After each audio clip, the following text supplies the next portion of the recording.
Great Britain.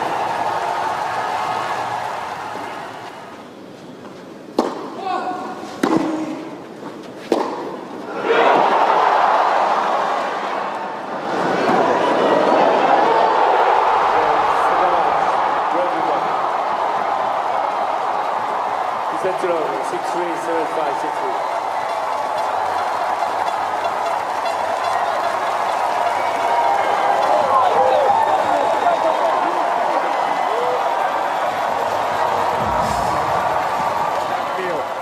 Yeah, it feels amazing. I mean, I never thought we would have the opportunity to do this, and I can't believe we did it. It's unbelievably tough year. You know, won some big matches, and you know, I think everyone that's played has played an unbelievably high level. We've had chances in almost every single match that we've played, and yeah, I can't believe we did it. And how about All right, so that was it. Good one for Andy Murray and his brother. Good weekend for Britain. Yeah, Great Britain. They will celebrate this for a very long time. I mean, Tyson Fury winning the heavyweight title, then Andy Murray. You know, he has won 2 Grand Slams in the past, won an Olympic gold medal, and this one is an icing on the cake for him. I think the only thing remaining is the WTA, final tour. So it's a great one for him. And the humility with which he approached this tournament. Before the tournament, he tried to downplay, his influence over the team. That it's not a one-man team. That every other player in the Great Britain have something to contribute. So I think it's a great one, a great weekend for them. Andy Murray he's British now. Let them catch him for drunk driving or some manner of infraction. You remember he's Scottish. All right, that's how it is. All right, let's come home.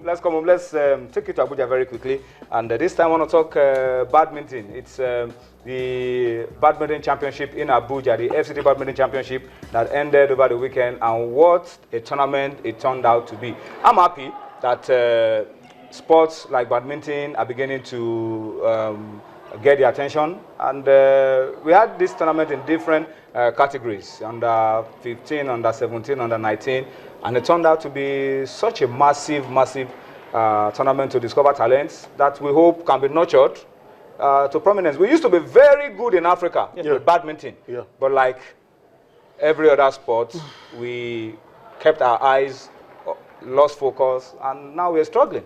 But for this tournament, it was all about Kwara. Kwara State were so dominant, winning almost all the titles at stake. Yeah, and eventually topping the medal table. Yeah, expectedly so, Tony. I mean, if you go to... Expectedly? Yeah, when you go to... they've had a very rich history of when you go badminton. to the Kwara Sports Complex, I mean, you don't have any reason not to do well in some games like badminton because you have the indoor facilities there, and all you need to do is to discover the athletes. And like Tony said, I think the sports director, who is also the chairman of Badminton Federation, is doing so well. Technical director? Yes, technical director, and I think he's the chairman of the state's sports directors. I think it's a good one for them. And the chairman also said something very key, that the tournament has afforded them the opportunity to discover very young, talented badminton players. That is the way to go. You said that the game fizzled out. I think it's just because of lack of tournaments. If we have about 5 to 10 tournaments in a year, there's no way we'll not discover talents.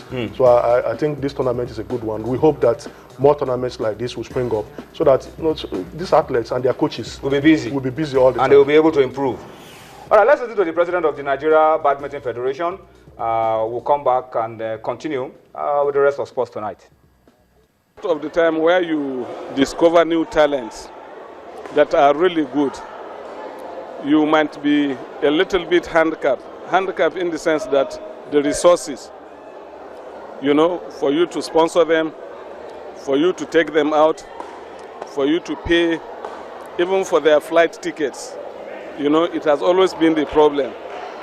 However, the Federation have been doing their best.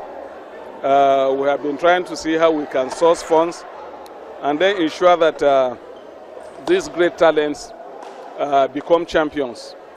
If you look at what is happening,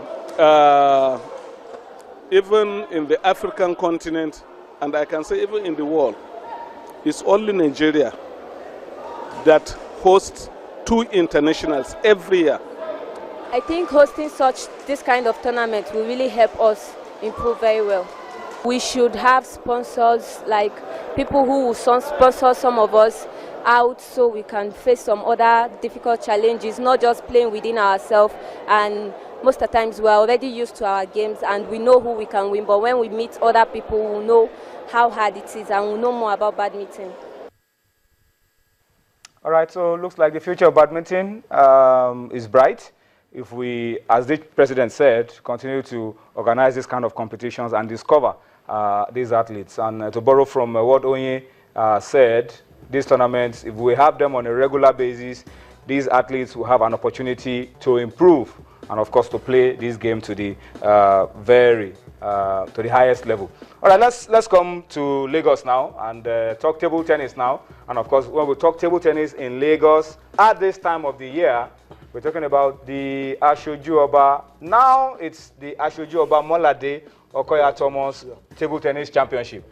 For the first time, the man who started this journey 47 years ago isn't around. He's late now, but we must keep up with this competition to honor his memory.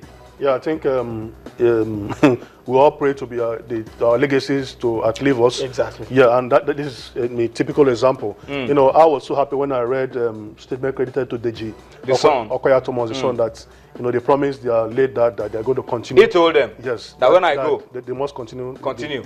So I think it's a good one. How can you jettison a tournament that is 47 the longest tournament in Africa that has produced great tennis players for this country? So I think it will be a travesty for such a tournament Apart to from just... the Federation Cup, I think it's the second oldest tournament in the country. Yeah, I agree with you. So it's a good one that the momentum is being sustained, and we pray that everything that will make it a success, even the Lagos State government, the table tennis federation, they are all heavily involved, and I think it's a good one because the man who initiated the tournament had a lot of goodwill, and he also had a lot of good things in store. I think the last one before he died, the winner got a brand new car. Yeah. I think it's a good one for the tennis players. They look forward to a tournament like this every year. Absolutely. All right, so that's it for the Asoju Oba. But let's also tell you that you can enjoy the Asoju Oba Molade Okoya Thomas Championship. Just visit Teslim Balogun Stadium, Molade Okoya Thomas Indoor Sports Hall. That's where it's taking place, and go and enjoy the best of table tennis in Nigeria. Let's wrap up this segment very quickly, guys, and talk about a young guy. We've talked about a legend, old man who has passed on. We want to talk about a young lad now who is also giving so much to the sports, and we're talking Taekwondo. We want to talk about Chika Chukwumerije. The Chika Chukwumerije Sports Foundation is bringing about 200 kids and students from across the country together in Abuja to the Brick Hall schools in Abuja from Saturday, December 5 for the International Taekwondo Open. And Chika has done so much, invested so much effort, so much energy in helping the young ones, and is doing it again. This event, sanctioned by the FCT Taekwondo Association, supported by the board of the Nigeria Taekwondo Federation, has kids from schools and clubs across the FCT and 7 states in north-central Nigeria.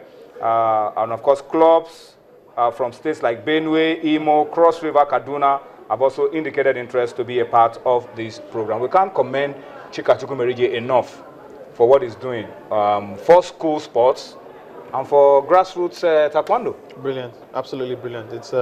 It's really, really heartwarming what this young man is doing. A lot of people we've seen a lot of people just fade into obscurity ever since the moment they retire from active participation in sport. But he's determined to ensure that taekwondo has a strong foothold in Nigeria and continues to thrive. And what better way to do that than to sponsor or to get involved at the grassroots development proper, which is actually the school sports. And he's been sustaining this for a while. How he does it, I don't know, but I'm hoping that someone somewhere will come to his aid, because putting these kind of things together obviously costs a tremendous amount of money. But the long-term goal is that these athletes that we discover here will go on to represent Nigeria at international competitions and bring honor to our fatherland, not to Chika Chukwumerije, because they'll be wearing the colors of Nigeria. So it is imperative that we continue to support these kind of noble initiatives that are aimed at giving a voice